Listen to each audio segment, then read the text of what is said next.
Travel throughout the cities and wildernesses of Isofar, fight off enemies, use your wits, forge alliances, gain new powers, and more in the Isofarian Guard.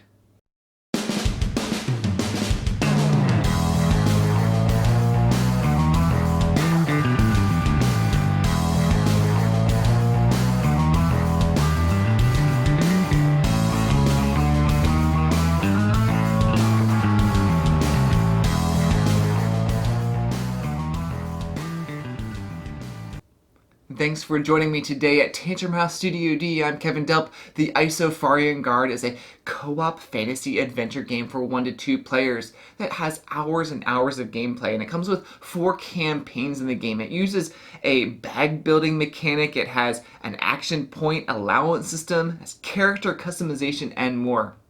Now, this is being published by Sky Kingdom Games. They sent us a prototype copy of the game. This is actually the rulebook for the game. I don't have a box cover. Let's take a look at the game. At the beginning of the game, you'll place out the map board, the player board, and character ability boards, a bag with starting chips, and the enemy dashboard. Sky Kingdom actually sent us a demo scenario of the game, so anything that you see in this video will not reveal any story spoilers. Sky Kingdom also partnered with a company, Foreteller, that provided an application that you can actually listen to the story with voices and music, and you can actually follow along in the story, and it really immerses you in the game. Each scenario will have a set group of characters assigned to it, even if you play solo or with a friend. Gameplay is split into 3 phases: exploration, combat, and narrative events. During exploration, you'll move your characters to these different nodes on the map. The published game will have names for each of these locations. You'll be drawing chips from the scenario bag to determine what event is triggered. Now, sometimes you'll have to combat, and the game will tell you what enemy and AI cards to use based on the event. Players always go first, and you'll draw chips, perform abilities, and maybe exhaust some speaking stones to try and defeat the enemy. Whether you're fighting the enemy or the enemy is fighting you, you calculate the damage the same. You take the base attack value plus the ability attack value minus the defense, and that is the damage that you're going to be taking, and you'll move your health tracker down. The enemies take a turn after the players and activate from bottom left and go clockwise from there. You'll perform the card from top to bottom, and it's limited by the number of action points they have. Now, enemies can put negative chips in your bag, and they won't hurt you right away, but when you pull them out, you'll have to immediately resolve them. Now, if you can win the fight, you'll flip the enemy card over and receive a reward based on the chip number you draw. Also, you'll gain Lux shown in the right corner of the card. You'll be able to use Lux to upgrade on the skill tree and go up different paths. And the skill tree presents some cool decision making in the game. Do you want to go more defense, or do you want to go more offense? As you go up the tree, you can get more action points throughout the game, and these Roman numerals unlock the speaking stones as well.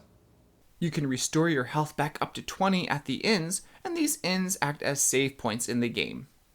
Now, if you're defeated in a game, you'll just start back at the last inn you visited, so you don't have to go back to the very, very beginning of the game, which is nice. Now, there are 4 campaigns in the game that last 30 to 50 hours of gameplay, but you don't have to play all 30 to 50 hours at once. You can divide that up into 45 to 60 minute segments. The chips that you pull from the bag are easily recognizable, and you'll start off with a base set of chips, but throughout the game you'll be adding more chips to it that will hopefully help you in your quests. You'll win or complete the game once you finish all 4 campaigns to figure out what happens to the Isofarian Guard. The game immerses you in the story from the very beginning, and there's really little setup to do, so you can jump right into the game, which is awesome. The story will also lead you when and where to place tokens on the board, and it's really easy to save what you're doing from game to game. The game will come with game trays to help save your game more easily. Now, the theme comes through strong in the game, and the replayability comes in with the immense amount of content. Now, I guess you could restart a campaign if you really wanted to try and go up different side quests. In the demo game, I came across a town named Silney, and you actually move to a small mini map. There's different places with locations that you can visit, like a blacksmith. You can pay gold to the blacksmith to acquire different items that will be helpful along the way. Not only is there the bag building mechanic, but there's the card building, the action point allowance system, the character customization, and more. You'll encounter a lot of different kinds of enemies along the way, like wolves and assassins.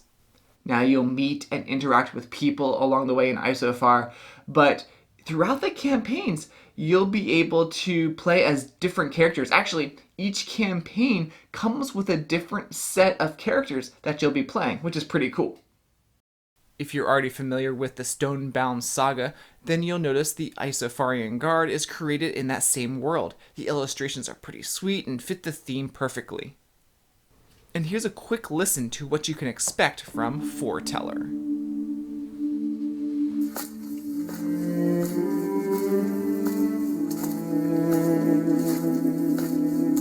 You round the final bend in the road and see the walls of Silni standing before you, cradling the city beneath the sheer face of Mount Ural.